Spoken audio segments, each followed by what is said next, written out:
Oke, selamat malam teman-teman. Assalamualaikum warahmatullahi wabarakatuh. Jumpa lagi di Sekolah Komsinis. Jadi kita di program Ngobrol Suka-Suka. Dan bagi teman-teman yang baru tahu soal Sekolah Komsinis, sebetulnya Sekolah Komsinis ini semacam komunitas yang awalnya adalah komunitas Republik lalu berubah nama menjadi Sekolah Komsinis. Nah, bagi teman-teman yang masih bertanya-tanya apa itu Sekolah Komsinis, kita akan buat program lain di sesi berikutnya. Kita akan menjawab pertanyaan-pertanyaan teman-teman, kenapa harus Sekolah Komsinis dan pertanyaan-pertanyaan yang lain. Dan di sesi ngobrol suka-suka kita malam ini, kita akan ngobrol secara suka-suka saja soal tema apa yang kita bicarakan ketika kita bicara tentang umat muslim di Turki. Dan sudah ada teman ngobrol kita yakni Kak Fahrul Arifin gitu. Saya undang ya teman-teman, mohon bersabar.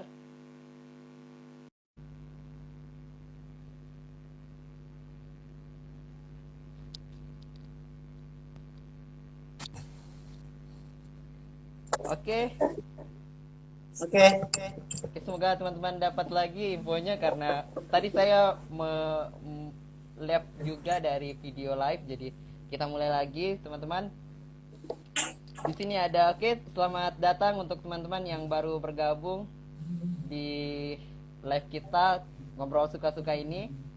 Kita sudah ada teman ngobrol yakni Kak Fahrul Arifin, SP, alumnus Universitas Hasanuddin sekaligus salah satu delegasi yang berasal dari Indonesia mewakili Risalah Nur, khususnya Makassar ya, ke Turki gitu. Oke, sebenarnya di ngobrol suka-suka ini kan tidak terlalu formal sih, bisa bicara soal apa saja. Jadi kita bisa dengan terbuka saja gitu. Nah, oke, kita sapa dulu Kak Farul. Halo Kak Farul.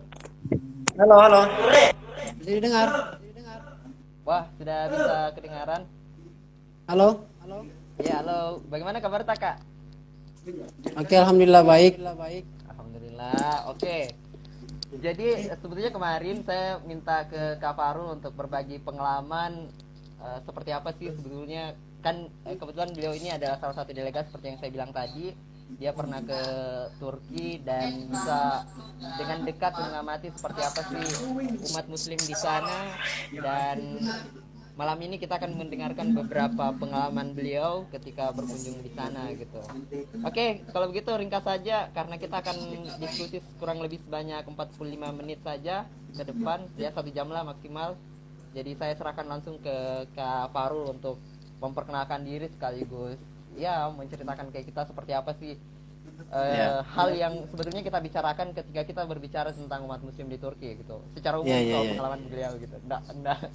Oke, silakan Kak Farul. Oke, bismillahirrahmanirrahim. Assalamualaikum warahmatullahi wabarakatuh.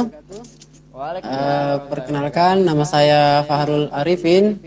Saya alumni Universitas Hasanuddin angkatan 2017. Ya, alamat di Kabupaten Bombana, Sulawesi Tenggara. Ya, kebetulan saya diundang di Sekolah Komsinis oleh saudara saya di Alfian sebagai founder dari sekolah ini. Ya, saya kira sangat menarik program-program yang ada di dalamnya. Terkait masalah berbicara tentang Turki, pasti sangat universal ya, sangat banyak yang bisa kita bahas di dalamnya. Tapi setidaknya dari beberapa pengalaman yang sejak berapa tahun yang lalu ya, 2014, kurang lebih 6 tahun yang lalu ya. Ya, tapi ya sudah masih melekat di dalam ingatan ya. Oke lah. Mungkin ada kita bisa sempit atau kita bisa membahas secara spesifik beberapa hal tentang umat muslim di Turki yang mungkin sangat-sangat bisa menjadi inspirasi bagi kita di utamanya umat muslim di Indonesia. Karena banyak sekali hal yang berbeda dan itu menjadi eh, hal yang seharusnya kita bawa di Indonesia.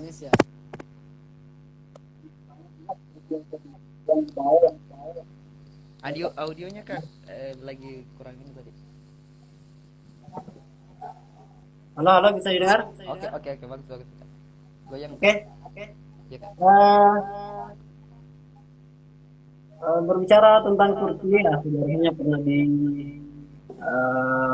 pernah berdiri kerajaan Romawi dan Bizantium ya.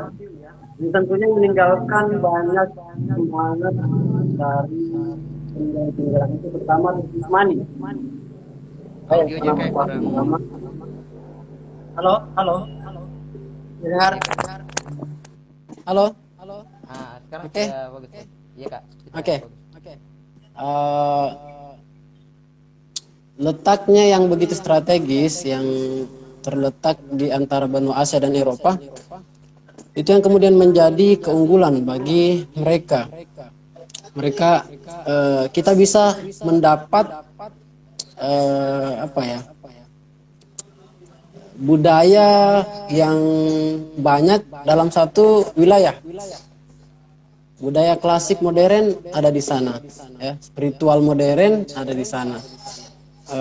Budaya Asia Eropa ada di sana, ya. Karena Istanbul itu salah satu atau satu-satunya negara yang membatasi dua benua, atau disebut dengan ya dijuluki lah sebagai daerah transkontinental, ya, yang membatasi dua benua. Tentu budaya-budaya di sana sangat sangat beragam, ya. Yang pertama misalnya kalau kita mau bahas tentang pendidikan misalnya. Pendidikan di Turki dengan di Indonesia itu sebenarnya tidak jauh berbeda. Tapi yang membedakan adalah peserta didiknya itu, ya. Peserta didiknya saya lihat minat baca orang di Turki itu jauh lebih tinggi daripada orang-orang atau kita yang ada di Indonesia lah, ya. Contohnya saya pernah mengikuti program baca selama kurang lebih 2 minggu lah di Puncak. Banyak anak SD yang ikut baca beratus-ratus lembar, walaupun dia tidak begitu paham dengan apa yang dia baca. Itu yang sangat sangat menginspirasi bagi saya. Kapan ya Indonesia bisa gini? Ya, seperti itu kan. Kemudian saya bertanya ke teman-teman yang profesor dan sebagainya. Dia mampu menamati buku ratusan per tahun. Ya, bahkan misalnya ada komunitas baca Risalah Nur misalnya, yang tebalnya kurang lebih setengah meter, ya, setengah meter itu sampai ada yang temati sampai 300 kali. Dan itu tidak sedikit orang yang menamatkan sebanyak itu. Dan itu wow banget, ya, bagi mereka. Dan saya kira kalau jenis-jenis instansi itu masih lebih banyak kita di Indonesia. Ya, kita ada pesantren, itu salah satu kelebihan kita yang mereka tidak miliki mungkin, ya. Di samping memang budaya kita berbeda. Itu yang sangat menarik. What will we do supaya Indonesia juga kan bisa gitu. Ya, saya kira kita perlu meningkatkan minat baca supaya kualitas negara kita itu kita bisa ukur dari generasi kita. Apalagi ya? Tadi Kak Farul sempat bilang karena budaya kita berbeda. Budaya Turki itu seperti apa, Kak, maksudnya? Begini, Perbedaannya. sangat banyak bedanya, ya. Iya, Kak. Budaya orang Turki itu sebenarnya saya lihat realisasi nyata dari nilai-nilai keislaman, ya. Kalau mau kita banding ilmu keagamaan Indonesia dengan Turki itu semuanya jauh ketinggalan Turki. Ya, kitab-kitab kuning kita di sini jauh lebih kaya dari mereka. Cuman mereka itu pengaplikasiannya loh sangat luar biasa. Ya, misalnya ketertiban, kebersihan. kita masuk di WC aja, ya, di orang-orang Turki itu, eh, bisa saya bilang kita bisa tidur di dalam WC, saking bersih gitunya, ya, iya. Kemudian kedisiplinannya mereka, mereka itu budayanya gercep, ya, semua yang dikerjakan serba cepat, ya. Akhirnya saya sebagai orang Indonesia yang selalu ketinggalan di sana, selalu ditinggalin, karena semua yang mereka kerja itu dalam waktu yang cepat, maksimal, dan etos kerjanya sangat tinggi. Sangat sangat jarang kita melihat ada orang-orang duduk santai dengan tidak memikirkan apa-apa. Sangat jarang kita lihat. Semuanya orang sibuk, jalan kaki, ya. Jadi seperti itu. Tapi secara ini Kak, Apalagi, tidak apa-apa Kak saya sambil anu ya. Bagi teman-teman juga yang misalnya punya pertanyaan silahkan tulis di komentar. Apa-apa misalnya ada hal yang ingin ditanyakan di seputar, ya, silakan. boleh langsung komentar saja. Begitu teman-teman. Silakan Kak. Oke, kita lanjut ya. Iya Kak. Kemudian yang unik di Turki sebenarnya memang perbedaan sejarah antara kita dengan mereka. Ya, kita tahu peninggalan Turki Utsmani di sana itu sangat luar biasa. Ya, kita di Turki masuk keluar lorong pasti ketemu bangunan-bangunan bersejarah yang pasti itu sangat menstimulasi semangat keislaman mereka untuk bangkit kembali. Ya, mungkin sangat berbeda dengan kita yang ada di Indonesia. Ya, kita masuk keluar lorong yang paling ketemu warung coto, ya, warung bakso. Kalau mereka ketemu ada Masjid Sultan Al-Fatih, ini kakek saya, gitu kan? Ada peninggalan-peninggalan Masjid Sulaiman, ada makam Nabi Ibrahim di sana, ada Museum Topkapi, ya, di mana waktu kekuasaan Turki Utsmani yang pada masa-masa kejayaannya, masa keemasan itu, ya, itu yang menguasai hampir separuh dunia kekuasaannya, sampai hubungan kita antara Indonesia Nusantara dengan Turki Utsmani itu sangat erat sebenarnya, ya, terutama di Kesultanan Aceh, ya, surat menyurat antara mereka sangat intens sebenarnya. Dan sekarang saya melihat dengan diubahnya Masjid Hagia Sophia yang lagi viral, itu sebenarnya sebagai tanda-tanda kekuatan bagi mereka bahwa mereka sekarang mulai tampil di mana di negara-negara lain Islam sedang ditekan, justru mereka yang stand up, ya, memperlihatkan bahwa kami berani, kami bisa, ya, di mana Presiden Erdogan mengambil banyak kebijakan-kebijakan yang sekarang sangat mendukung untuk kebangkitan Islam, ya. Kemudian di sana juga saya lihat mereka tidak mengagungkan aksesoris dan pakaian, ya. Orang-orang sufi, iya, orang-orang sufi dengan orang-orang masyarakat biasa itu pakaiannya sama kalau di luar. Padahal dia misalnya seorang darwis yang ketika masuk di masjid pakai surban, pakai jubah, gitu kan. Budayanya modern, tetapi budaya-budaya sufi yang mungkin kalau di Indonesia masih berbau agak kolot, ya. Misalnya ada orang yang jalan kaki pakai jubah, itu mungkin banyak menjadi bahan ejekan. Kalau di Turki itu nilai toleransi sangat tinggi, ya, toleransinya sangat tinggi. Jadi misalnya orang-orang sufi di dalam masjid, mereka berzikir, mereka melakukan ritual-ritual zikirnya itu tidak menjadi sorotan bagi mereka, ya. Kalau di Indonesia mungkin ya sekampung cerita kalau ada yang kayak gitu kan, ya. Jadi budaya toleransinya sangat tinggi, ya. Misalnya kalau kita di masjid, ya, kalau di Indonesia mungkin ya yang harus di belakang imam itu orang-orang tua, sesepuh dan sebagainya, ya. Kalau di Turki ya tidak ada perbedaan strata sosial seperti itu, ya. Anak SD pakai baju kaos itu bisa berdiri di belakang imam, Ya, itu nilai-nilai sosialnya Tapi sebelum itu berbeda. Kak, kita kita waktu berkunjung ke Turki itu di di mana gitu. Karena dalam barangkali memang ada kayak semacam fragmen gitu. Jadi ada suatu tempat yang Ah, iya, iya, yang iya, seperti iya. itu, ada yang tidak. Jadi itu Iya. tempatnya di mana itu Kak? Saya lihat di Istanbul memang lebih modern kehidupannya, yang sangat dekat dengan Eropa, atau sebagiannya memang sudah Eropa ya. Iya, iya.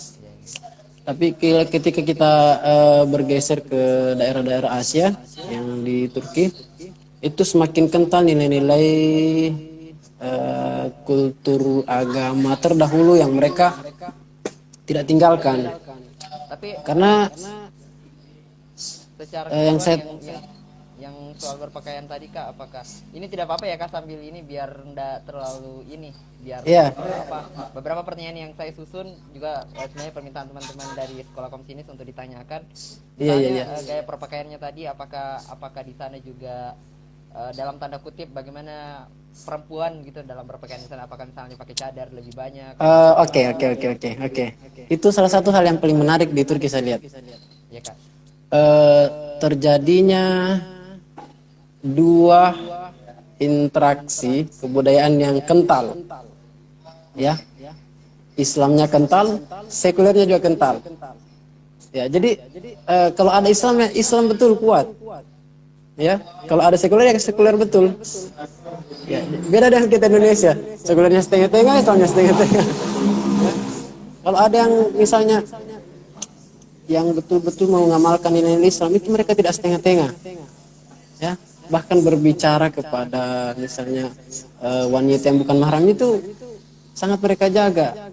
Tapi di samping itu di daerah di tempat yang sama misalnya ya pergaulan antara laki-laki dan perempuan yang eh, mungkin notabene-nya mereka banyak banyak menganut paham sekularisme ya yang memang diwariskan dari keturunan politik ya saya bilang keturunan politik dari Kemal Atatürk itu ya sampai sekarang di dalam tubuh pemerintahan itu pun masih bersarang ya di sekuler saya cerita-cerita dengan teman-teman orang-orang di sana oh ya masih banyak ternyata.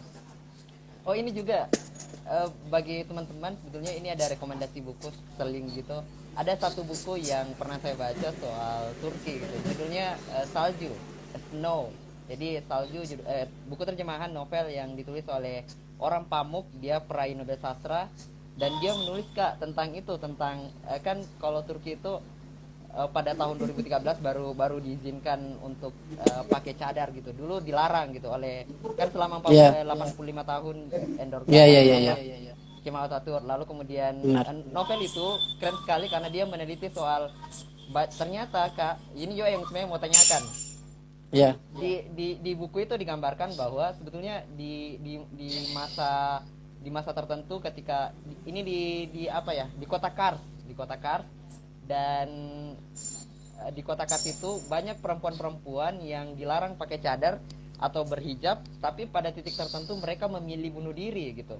Ini jadi semacam kontradiksi karena ada kayak semacam orang-orang memilih untuk bunuh diri dibanding dilarang untuk pakai hijab gitu. Sedangkan bunuh diri juga dilarang dalam Islam gitu. Itu salah satu buku yang menarik. Bagaimana menurut itu Kak? Itu kurang lebih ya mungkin mungkin saking kuat pegangannya kepada ini ya kepada keyakinannya sehingga mereka lebih memilih itu daripada meninggalkan agamanya ya mungkin bagi mereka itu jalan alternatif terakhir ya mereka di mana memang pemerintahan pada saat itu sebelum Republik Turki didirikan di mana memang Islam dianggap sebagai penghalang utama dan harus diruntuhkan ya segala cara dilakukan oleh gerakan Young Turk pada waktu itu sehingga masuk ke dalam tubuh pemerintahan dan mengubah banyak undang-undang termasuk pelarangan memakai hijab, memakai surban sampai pengubahan semua madrasah-madrasah Islam menjadi madrasah umum atau sekuler pada waktu itu sampai azan pun selama 40 tahun kurang lebih ya dilarang dalam bahasa Arab harus bahasa Turki itu sangat-sangat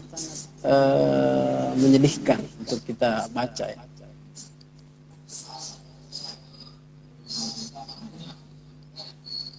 Tapi di sana Kak, di sana apakah Tapi di buku itu juga kita bisa melihat bagaimana pergulatan politik antara, ternyata ada kayak semacam partai yang sekuler dan partai yang dalam tanda kutip fundamentalis Ya, gitu. Jadi ada kayak ya, Islam kanan sekali, pertarungan ya, politik itu kuat sekali gitu. Apakah juga ya. ketika berkunjung di sana juga terlihat gitu, nampak terlihat atau bagaimana kan? Saya tidak terlalu banyak dengan bersentuhan dengan dunia politik ketika ke sana, ya. Tidak sempat sebenarnya sih, ya. Banyak kan jalan-jalan sama teman-teman, tanya-tanya. Tapi yang saya tahu seperti itu, mereka tetap ada di dalam tubuh pemerintahan dan tetap melakukan banyak propaganda, banyak perlawanan sampai sekarang. Tapi mulai sekarang saya lihat sudah agak banyak dipangkas ya, terutama ketika kejadian kudeta kemarin itu banyak sekali yang diganti menteri-menteri ya. Ini ada, boleh langsung ini Kak kalau misalnya ada pertanyaan dari teman-teman. Oke, Sekte Harun Yahya ya. Oke. Mengenai Sekte Harun Yahya, yang saya tahu itu kebetulan saya mewakili konferensi Risale Nur pada waktu itu. Soalnya Harun Yahya banyak membaca buku dari Risalah Nur, ya, di mana nilai-nilai Islami itu bisa dibawa ke dunia sains, ya. Cuma Harun Yahya menampilkan yang lebih real, ya. Mungkin Said Nursi hanya menampilkan teori, ya. Mereka bisa membuat film, buat pelatihan, buat. Boleh saya potong Kak? Sebelum itu boleh diperkenalkan Kak, Risalah Nur itu apa biar teman-teman yang nonton baru Oh tahu iya, Risalah Nur itu apa, boleh? ya Risalah Nur itu semacam apa ya? Mirip dengan buku Ihya Ulumuddin lah begitu. Ya, sesuai dengan perkataan pengarangnya. Andaikan saya, kata Ustadz Zainursi, lahir di zaman Imam Al-Ghazali, maka saya pasti yang menulis Ihya Ulumuddin. Andaikan Imam Al-Ghazali lahir di zamanku, maka dia penulis Risalah Nur. Jadi kurang lebih isinya seperti itu, cuman di Ihya Ulumuddin kebanyakan tasawuf kental ya. Kalau di Risalah Nur itu hanya menjadi beberapa bagian pembahasan dan bukan hanya itu, bukan hanya tasawuf yang dibahas. Ya. Oke. Kalau mengenai pengarangnya ya mungkin bisa kita kajian yang lain dibuat ya. Lebih Boleh banyak ini ya. teman-teman boleh follow Instagramnya Sahabat Risalah Nur. Iya, Apa sahabat IG-nya ada? Risalah Nur. Ya, Oke, lanjut di Kak. Facebook juga ada. Oke, kemudian hal yang menarik selanjutnya saya lihat gerakan Islam di Turki itu sekarang sudah sangat berkembang saya lihat. Bukan hanya di internal Turki, ya, bagaimana kebanyakan masyarakat mereka itu ternyata penganut syariat, penganut tarekat, ya, penganut tarekat. Kalau kita lihat secara lahiriah, mereka semua orang-orang yang penganut paham modernisasi, kemajuan, ya. Iya, tapi mereka tidak meninggalkan nilai-nilai spiritual yang kalau di Indonesia mungkin iya itu tadi saya katakan sepertinya dianggap kolot dan ketinggalan. Justru mereka yang ekonominya maju itu tetap mereka tergabung di dalam salah satu sekte-sekte tarekat yang ada di sana, dan itu yang paling banyak di sana, gerakan-gerakan tarekat paling banyak. Itu yang unik sebenarnya. Kemudian banyak tokoh-tokoh besar yang lahir di Turki yang kemudian membuat apa ya, semacam organisasi dan instansi. Kemudian instansi itu memasuki semua negara di seluruh belahan dunia, ya. Termasuk misalnya Risalah Nur, atau kalau di Turki disebut gerakan Nurcu, ya. Kemudian membuka sayap yang lebih jauh di setiap negara ada.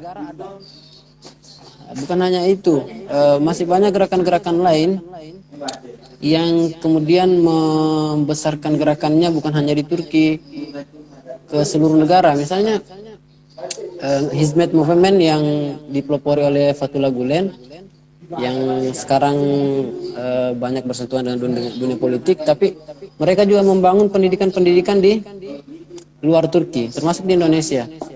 Masih banyak yang lain, misalnya ada Sulaiman Tulun juga membuat Sulaimaniyah di Indonesia, ada pesantrennya.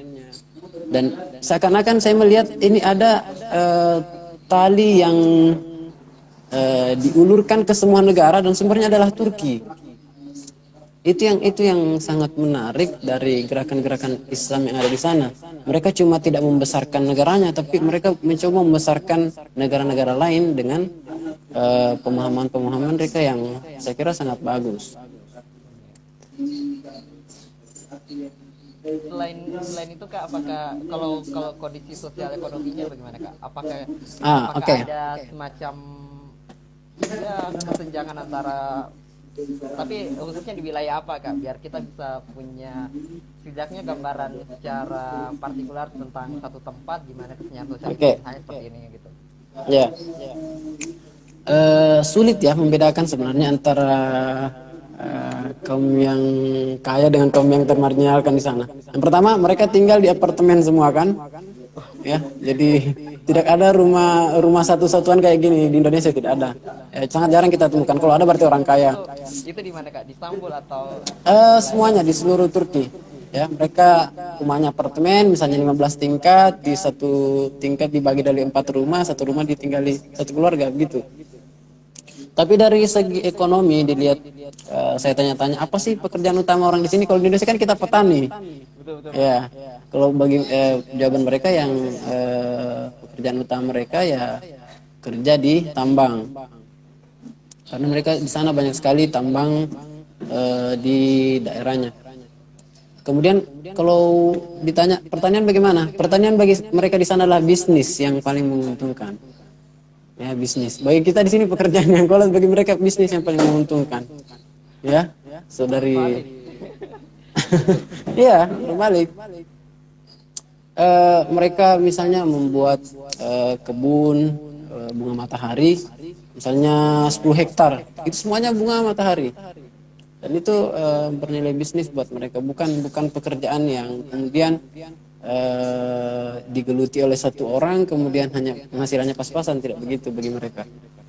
Mereka berhasil menyulap padang pasir itu menjadi kebun yang sangat subur, ya, dengan kecandingan teknologi yang ada di sana. Semuanya yang sangat luar biasa. Ya malulah kita kalau ditanya dari mana, dari Indonesia. Oh, kayak terjadi kesenjangan sosial antara kita dan mereka begitu. Ya, ya, ya. Itu juga sebenarnya bisa teman-teman baca, sastra itu bisa dibaca di buku Orhan Pamuk gitu, salah satu peraih Nobel sastra, dan dia begitu baik sekali mengulas bagaimana sejarah Turki sebetulnya, soal gambaran bagaimana orang-orang tinggal di apartemen gitu, Ya. dan para perempuan yang dulunya pada masa itu dikenal Atatur, orang-orang muslimah khususnya yang banyak bunuh diri juga dikutip pergerakan politik. Sebetulnya itu juga satu rekomendasi untuk teman-teman. Terus Kak Farul, selain itu di dalam suasana masjid misalnya atau di dalam ruang-ruang publik, apakah ada Ya. kayak perbedaan kultur antara Indonesia dan antara Indonesia khususnya dengan Turki? Nah, anggaplah di masjid atau di tempat umum yang lain gitu. Eh, Orang-orang yang tinggal di Turki ya tentulah menyesuaikan dengan budaya-budaya dengan orang di Turki. Ya.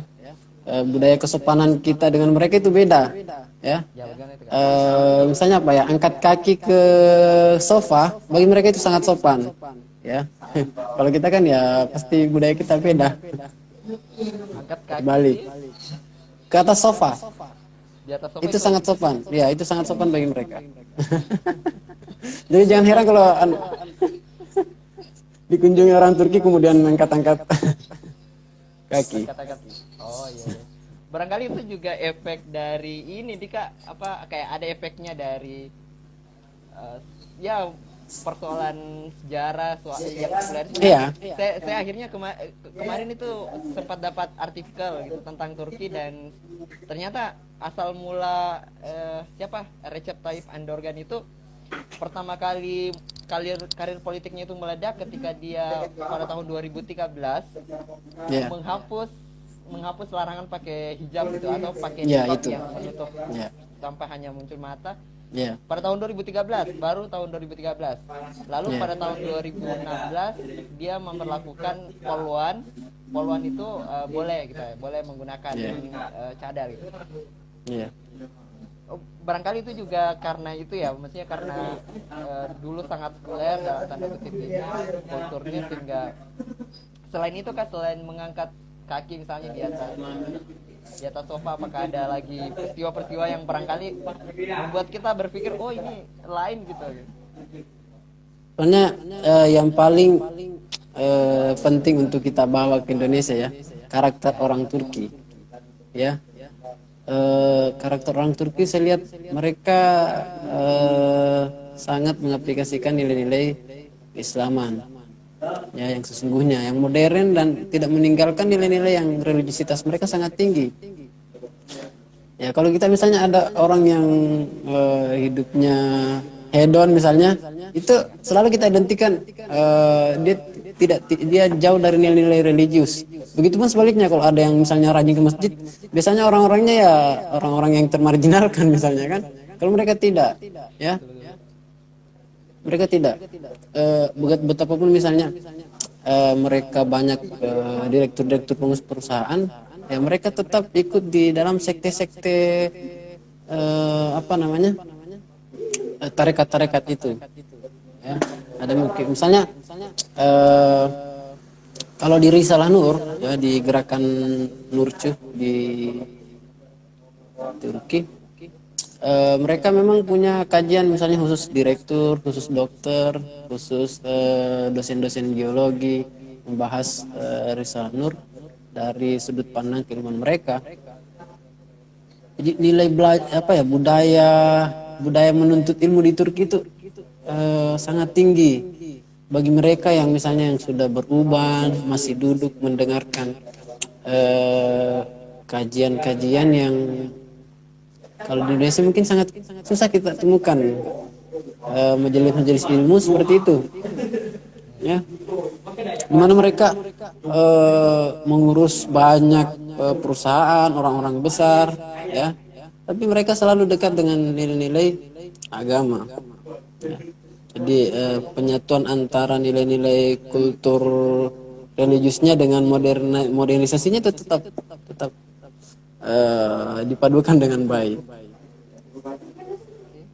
Apakah itu juga ya, saya sebenarnya gak mengira-ngira atau apakah ini semacam satu gerakan masif yang dilakukan oleh Turki semenjak beberapa tahun yang lalu harus menjadi salah satu korban. Jadi 95%, jadi salah satu negara yang saya baca, salah satu negara yang menduduki posisi kedua ketika mayoritas muslim, 95% mayoritas muslim, tapi malah sistem agamanya kayak sekuler. Jadi Kenapa? itu tadi yang saya bilang, nggak, apakah ini semacam bumerang dalam tanda kutip, satu bentuk perguliran atau kebalikan dari masa-masa sebelumnya ketika dia adalah salah satu 95% muslim tapi malah yang paling sekuler gitu. Nah sekarang ada kayak semacam upaya untuk melakukan sintesa antara kehidupan modern dan agama gitu. Ada kayak semacam kita membayar kekalahan kita di masa lalu, di mana orang-orang menjadikan negara kita sekuler gitu. Iya. Jadi tidak bisa dipungkiri akhir dari bara itu padam ada di Turki, ya. Artinya untuk membangkitkan semangat itu tidak susah bagi mereka, ya. Artinya darah semangatnya Sultan Al-Fatih itu masih mengalir di dalam tubuh mereka. Mereka hanya tinggal tunggu momen sebenarnya. Saya lihat lambang-lambang Turkismani itu banyak dipajang di ruangan-ruangan sana. Artinya mereka.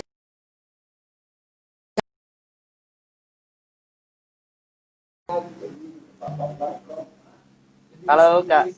Halo, ya. Ya, lanjut. Tadi ada yang nelpon. Oke, lanjut Kak. Oke, lanjut. Oke, jadi seperti itu. Saya melihat di Turki mereka sekarang lagi menyongsong dan menunggu kebangkitan itu dari mereka. Dan mereka yakin bahwa mereka mereka lah yang akan membangkitkan kehilafan itu yang pernah padam di tangan mereka. Kalau kalau ini Kak, kalau bentuk-bentuk dakwah misalnya di Turki dalam tanda kutip medium-medium apa saja yang biasa digunakan orang-orang Muslim di sana untuk mendakwah gitu, atau ataukah itu tidak terlalu terlihat atau bagaimana Kak? Eh, Kayak kehidupan modern berceramah di atau Turki itu apakah? kehidupan modern di Turki itu sebenarnya menutupi semuanya. Kita tidak bisa melihat secara luar apa yang dikerjakan oleh orang lain. Tetapi mereka ketika misalnya masuk di dalam ruangan, mereka tidak membawa identitas mereka keluar. Ya, misalnya mereka orang tarekat, tetapi tarekatnya ketika mereka berkumpul dengan para mereka, tapi identitasnya tidak dibawa keluar. Ya, surbannya tidak dibawa keluar, bajunya tidak ada. Semuanya ketika keluar pakai baju kemeja kotak-kotak, guru dan murid kita tidak bisa bedakan. Ya, pernah satu ketika saya hadir di majelis ilmu, dalam pikiran saya pasti saya ketemu dengan syekh yang pakai surban besar, pakai jubah. Ternyata guru besarnya itu sama aja dengan kita kita yang pakai baju kemeja, tetapi mereka tidak memandang itu. Ilmu yang mereka keluarkan itu sangat luar biasa. Ya, walaupun guru besar, mereka tidak memandang menilai orang, tidak pernah menilai orang dari.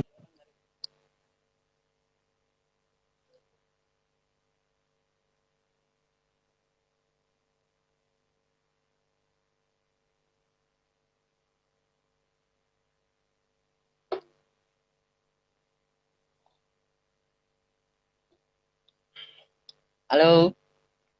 Halo, Iya Kak, jaringan tadi ini buffering Ki. batas apa? Batas ininya, batas datanya. Mm-mm. Sekarang sudah bagus ya Kak. Tadi ini buffering Ki. Sementara cerita soal ini. Halo?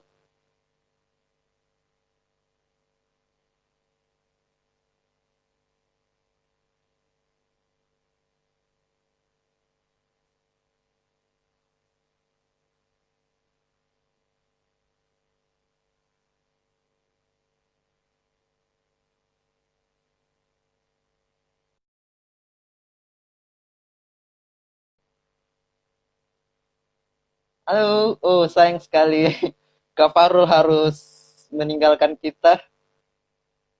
Jaringannya kurang bagus kayaknya tadi. Tadi sudah padahal bicara soal kesamaan posisi atau dalam tanda kutip. Saya hubungi lagi ya. Kayak kita tes lagi. Mohon bersabar teman-teman.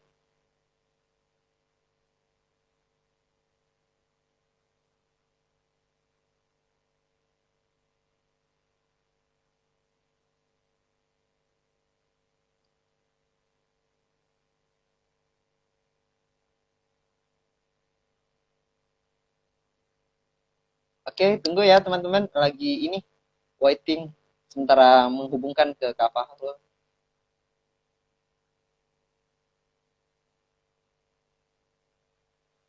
Padahal pembahasannya semakin seru loh soal kesetaraan posisi di ruang publik. Tunggu ya. Aduh, kembali lagi.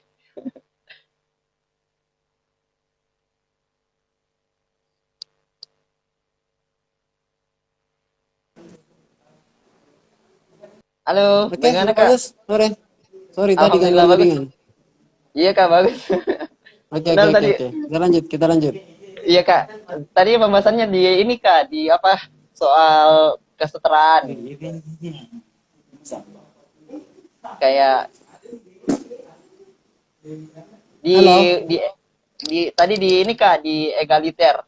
Bahwa di ruang publik itu ada egaliterisme antara siapa saja gitu, terlihat sama gitu, tapi mereka, gitu-gitu Kak tadi. Ya. Halo.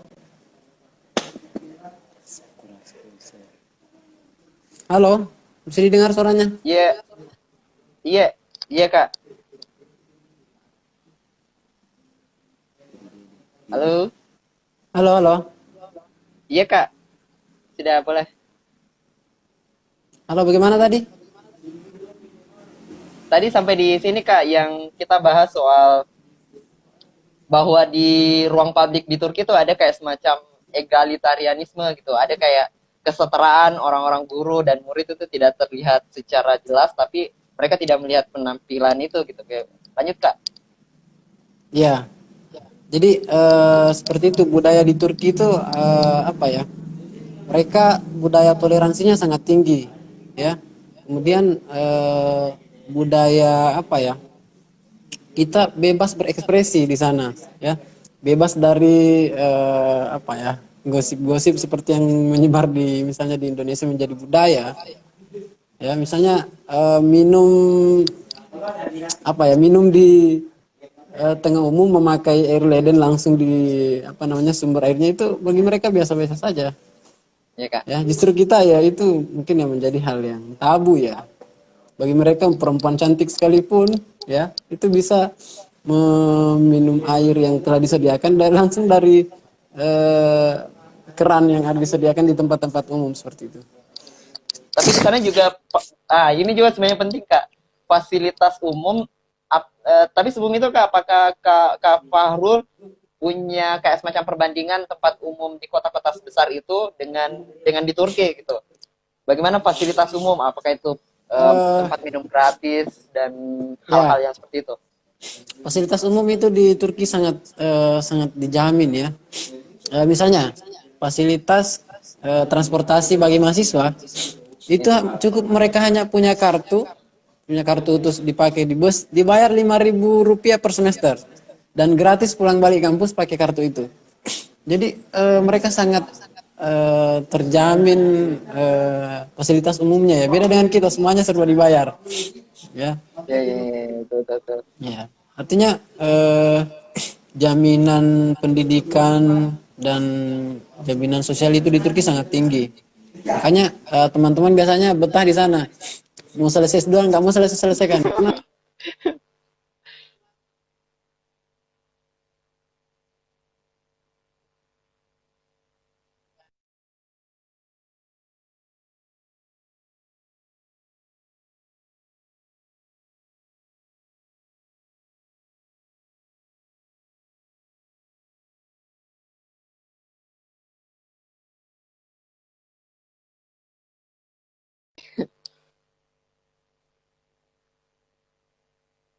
Ini yang mau bertanya silahkan, silahkan ketik saja pakai di kolom komentar. Tapi saya lihat ini jaringannya lagi buffering, jadi mohon bersabar teman-teman. Ini ujian.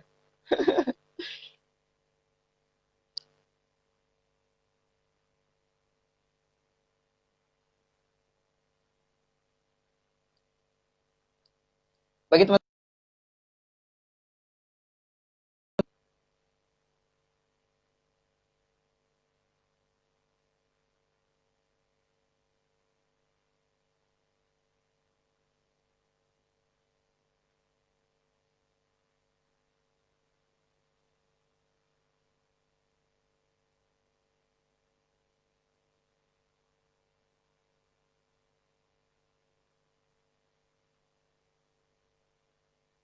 ini jaringan saya atau jaringan Kak Farul ya?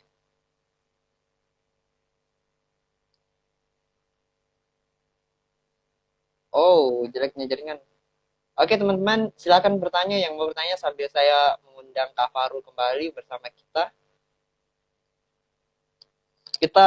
Kita punya waktu sekitar 15 menit lagi, jadi teman-teman boleh bertanya nih. Dan semoga bagus nih jaringannya Kak Farul. Oke, oke, sudah bagus. kita mulai kembali. Iya Kak. Kayak ini nih, saya awalnya mengira kalau jaringanku yang Kak yang bermasalah. Oke, bagi teman-teman yang mau bertanya, tadi ada yang bertanya, silakan kalau Ya, misalnya silakan. punya pertanyaan silakan karena kita kurang lebih punya 10 atau 15 menit ke depan gitu. Ya, silakan yang ingin bertanya. Dan iya Kak, Dan sambil mungkin yang ingin menunggu. menanyakan beasiswa S2 ke Turki, Oh iya, betul-betul itu Kak. Kalau begitu, sambil menunggu pertanyaan teman-teman, saya Atau mau pembicara yang mempertanyakan menarik. hal itu. Saya yang akan bertanya soal itu, Kak. Jadi di Turki itu banyak sekali kampus negeri ataupun swasta yang menyediakan beasiswa, ya, Iya, menyediakan Kak. beasiswa. Kemudian kalau beasiswanya kurang lebih biasanya yang normal biasa ada sekitar 5 jutaan per bulan, ya, 5 jutaan per bulan itu sudah cukup untuk biaya kampus, biaya asrama, ya, di sana, biaya apartemen lah. Tapi itu Kak dari kampus atau ada institusi dari eh Indonesia yang Dari kampus ya, dari kampus. dari Ya. kampus? Kalau instansi pasti Oke. banyak yang memberikan beasiswa-beasiswa kepada mahasiswa Indonesia. Kalau ini Kak, kalau misalnya persyaratannya secara umum apa? Apakah harus belajar? Oh iya, ini juga belum. Eh, Kayak bahasanya di sana Kak. Dia gunakan bahasa Inggris, bahasa Arab, atau Oke, bahasa Turki. oke. Ketika saya ngobrol dengan orang-orang Turki, katanya kamu pakai bahasa apa di sana? Ya Ya, Kak. mereka mengira mereka pakai bahasa Inggris atau bahasa Arab. Tidak, mereka pakai bahasa Turki sendiri. Ya, mereka punya bahasa sendiri dan bahasa Inggris dan bahasa Arab itu sama dengan Indonesia. Mereka sangat jarang yang bisa berbahasa Inggris dan berbahasa Arab, meskipun mereka letaknya dekat dengan Timur Tengah dan dekat dengan Eropa. Itu bagi mereka tidak apa ya, bukan Menjadi menjadi soal. bahasa, iya, mereka tetap menggunakan bahasa Turki, ya.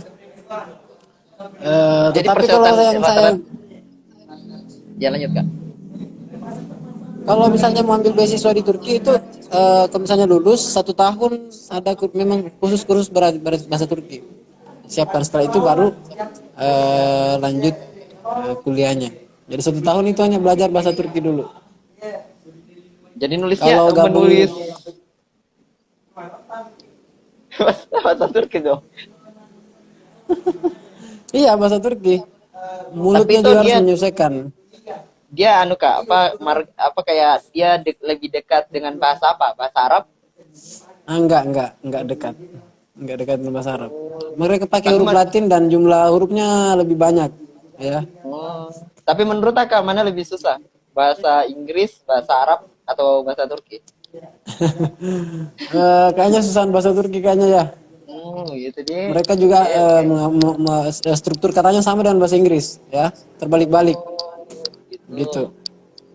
Saya belum pernah deh melihat secara saya pernah pernah lihat videonya sih, tapi secara ini orang yang berbahasa Turki belum.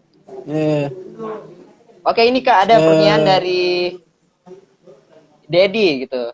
Oke, saya apa bacakan. apa Ketika itu? berbicara soal Muslim di Turki, kira-kira apa relasi antara Indonesia dan Turki dalam perspektif keislaman, yang kemudian apa orientasi yang memang menjadi pertimbangan relasi itu sendiri? Yang Oh, seperti yang pertanyaannya apa? Ya, kita Kak. Lanjut Kak.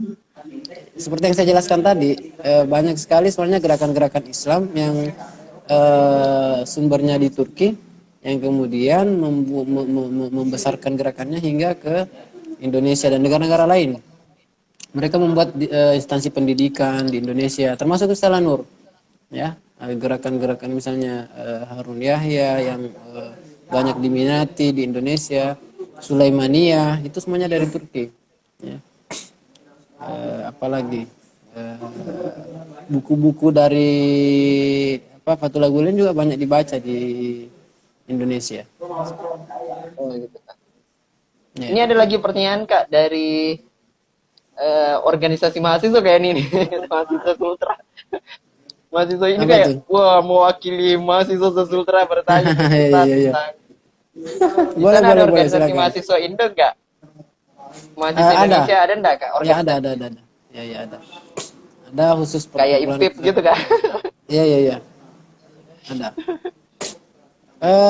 Teman-teman bisa berkomunikasi dengan teman-teman di Turki di PPI, ya. PPI, Apa itu Kak PPI? Persatuan Pelajar Indonesia, Turki, PPI namanya. Ya. Oh, PPI Turki. Eh, ya, saya sering komunikasi dengan teman-teman di sana, banyak informasi-informasi tentang beasiswa terutama. Soalnya tidak begitu mudah, tidak begitu sulit ya untuk mendapatkan beasiswa di sana karena kotanya cukup besar, kampus di sana juga cukup banyak untuk kita masuki. Sekarang ini Bahkan pertanyaan, ya Kak, lanjut dulu Pak Kak. Saya bahkan banyakkan misalnya potong. apa ya, untuk lanjut S1 saja mereka dari misalnya masuk mahasiswa Aceh banyak di sana lanjut S1-nya selesai di sana, bukan hanya S2. Oh, jaringannya buffer lagi Kak. Kenapa? Halo, jaringannya agak ini buffering Kak, buffering. Agak ini kayak lag.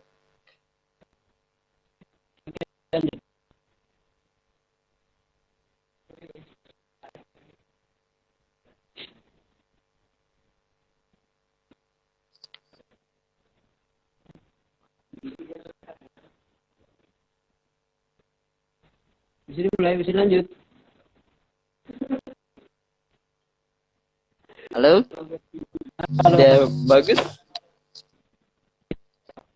Ini kamarnya lagi buffering. Iya kayaknya.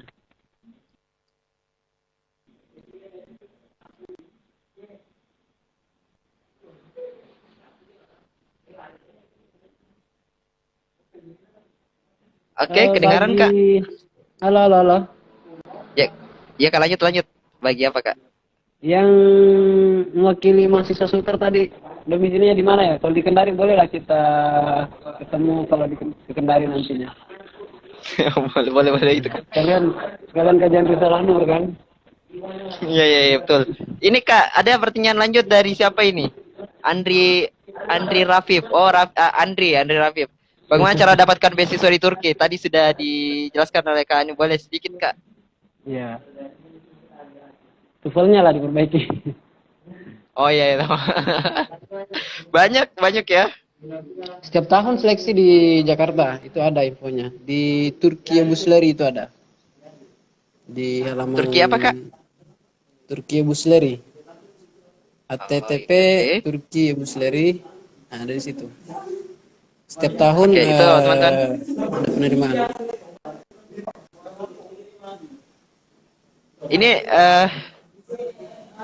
ini Dedi apa maksudnya? Maksudnya kira-kira pertimbangan dari gerakan itu untuk Indonesia, Kak?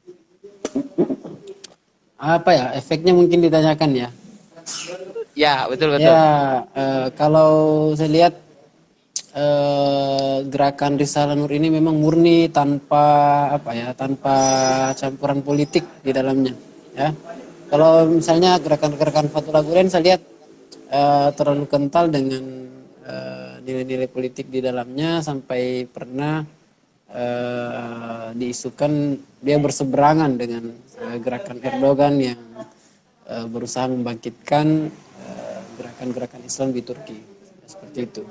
Bahkan kemarin ketika kudeta yang 2016 itu banyak diisukan bahwa ya sebenarnya ditunggangi oleh gerakan-gerakan Islam sendiri. Ya, kalau misalnya ditanyakan efeknya ya yang murni yang saya tahu Risalah Nur ya tidak mempunyai efek samping mungkin ya. Hanya untuk menyebarkan buku karangan Said Nursi ya sebagai ulama yang bergelar Badius Saman ya keajaiban Saman, kemudian disebarkan ke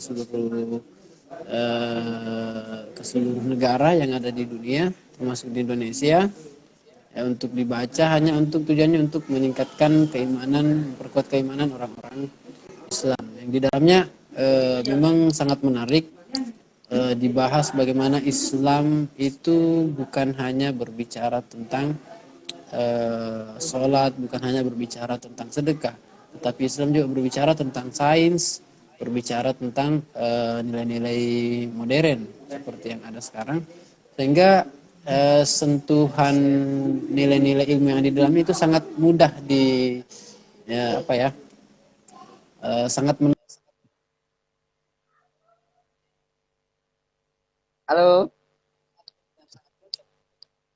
di dalam Oke, Risalah Nur lanjut, kita Kak. tidak begitu banyak menemukan hadis dan ayat, ya, tetapi itu adalah intisari sebenarnya dari hadis, tapi dibungkus dalam bentuk yang lebih modern. Ya, kira seperti itu. Oke. Oke, oke teman-teman, sampai di sini kita tunggu lagi 2 menit bagi yang mau bertanya, dan kita akan Silakan. menutup kegiatan kita setelah ini karena sisa ya kurang lebih 5 menit lagi atau. Dan terakhir bagi teman-teman, jangan lupa follow akun Instagram Sekolah Komsinis biar teman-teman tidak ketinggalan info kita selanjutnya, dan kita akan buat kegiatan keren yang lebih keren lagi gitu. Ya, oke. Juga jangan lupa follow Kak Farul Arifillah di Instagramnya, dan kita akan mendengarkan lagi sesi beliau selanjutnya.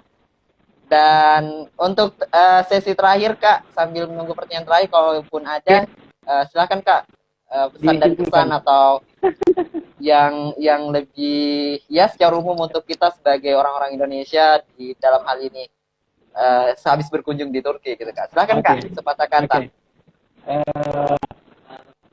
Bingkisan yang paling berharga yang saya bawa mungkin dari Turki itu adalah karakter orang Turki, di mana mereka mempunyai nilai-nilai keislaman yang kental, tetapi punya juga etos kerja yang sangat tinggi.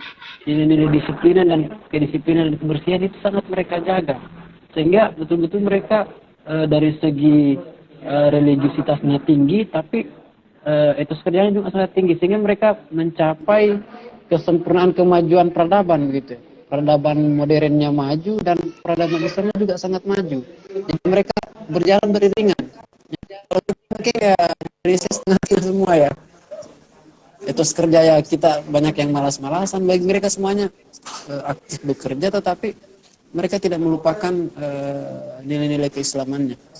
Dan itu yang pribadi yang mungkin sulit ditemukan di kebanyakan orang di Indonesia ya. Kebanyakan kalau kita ingin saya bandingkan dengan karakter orang Turki dengan orang Indonesia, orang Indonesia jauh lebih malas lah gitu dibanding dengan mereka lebih produktif ya, waktu mereka lebih produktif ya, seperti itu mungkin yang bisa saya gambarkan. Kemudian yang kedua, minat baca dan minat menuntut ilmu di Turki sangat tinggi, mulai dari anak.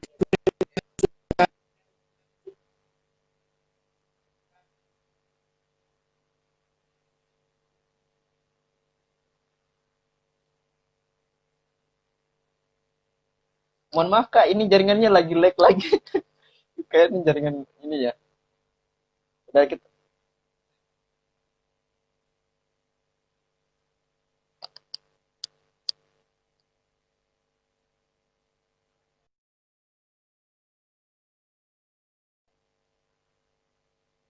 Oh, Kak Farul kembali meninggalkan lapangan pertandingan, Bu. Saya undang lagi ya, teman-teman. Kita masih punya waktu dan masih ada satu pertanyaan sebetulnya. Tips menulis motivation letter. Saya undang lagi ya sekali lagi teman-teman. Mohon bersabar.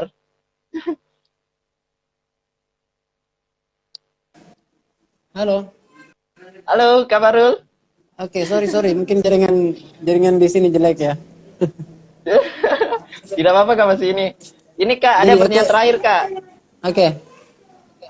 Ini Kak Nurul Afika. Kak tips menulis ini yang di atas itu Kak tips menulis motivation letter. Itu biasa digunakan untuk melamar beasiswa Kak. Siapa tahu ada tips-tips. Tips apa? Saya nggak baca di sini, tidak tampil. Oh ini Kak, dia minta katanya menulis esai, kan biasa kalau. Nah ini juga sebetulnya persyaratan beasiswa ke sana Kak, apakah ada kayak semacam penulisan motivation letternya juga ada nggak? Saya tidak terlalu banyak berpengalaman di dunia beasiswa kan, saya juga belum pernah. Tapi info-info yang saya dapat sih sebenarnya ketika kita menawar beasiswa untuk kuliah di Turki, dari teman-teman, dari vlogger juga biasa saya ikuti, kita harus mempunyai nilai jual yang lebih daripada yang lain. Harus ada keunikan yang kita tampilkan ketika kita wawancara ya. Mungkin kalian punya misalnya bisnis online yang bisa kalian tampilkan, atau kalian punya komunitas yang kalian buat yang bisa menjadi nilai tambah buat kita, seperti itu. Sekarang terakhir Kak, ini kan tadi ada yang bertanya soal tips menulis motivation letter nih. Dia maksud sebagai pelamar beasiswa. Nah, sekarang kita ke sana Kak dalam jalur apa? Dalam tanda kutip ke sana delegasi apa, dan apakah teman-teman berkesempatan untuk mengikuti hal yang sama? Ya kayaknya bisa ya. Saya ke sana sebenarnya dalam acara konferensi internasional Risalah Nur ya sebagai salah satu Oh, tunggu dulu Kak. Saya potong karena ada pemberitahuan 20 detik lagi, 15 detik lagi akan mati sendiri. Apakah kita akan melanjut kita